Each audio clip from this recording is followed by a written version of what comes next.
Баршаңызға сәлем. Бүгін біз PicsArt бағдарламасы арқылы метрика жасаймыз. Ол үшін PicsArt'ты ашып, холстты басамыз. Оған 1240-1754 размерін қолымызбен жазып, телефонымызға сақтап қоямыз. Өйткені PicsArt'тың өзінің бағдарламасында холсттар стандартты түрде болады. Енді телефоннан жаңағы сақтап алған форматымызды ашамыз. Оған біз фон қоюымыз керек.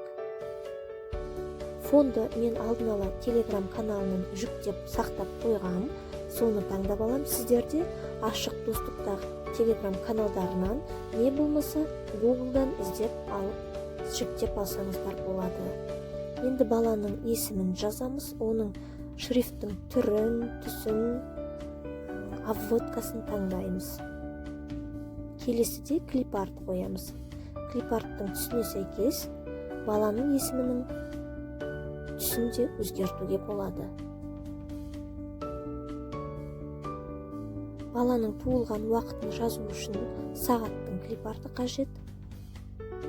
Оның ішіне баланың туылған уақытын жазамыз.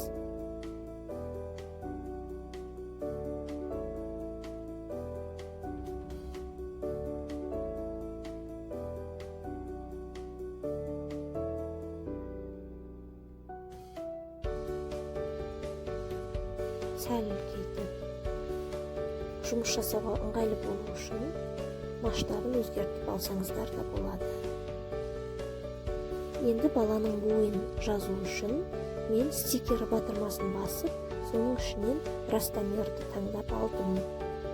Егер сіздерде Telegram каналы болмаса, онда клипарттарды осы PicsArt бағдарламасының ішіндегі стикер батырмасын басу арқылы тегін стикерлардың арасынан таңдап алуыңызға болады.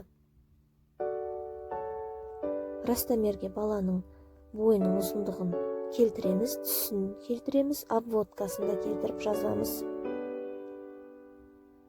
Енді баланың салмағын жазу үшін бізге весы қажет.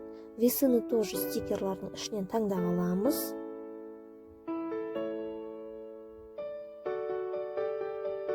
Оған баланың салмағын жазамыз. Келесіде бақытты ата-анасын жазамыз есімін.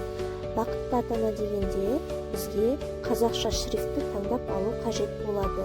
Өйткені PicsArt'тың өзінің шрифттарын таңдайтын болсаңыз, сізде қазақша әріптеріңіз баспа әрпімен жазылып кетуі мүмкін. Ата-анасының атын жазып, осы фонымызға сәйкес түспен қойып қояйық.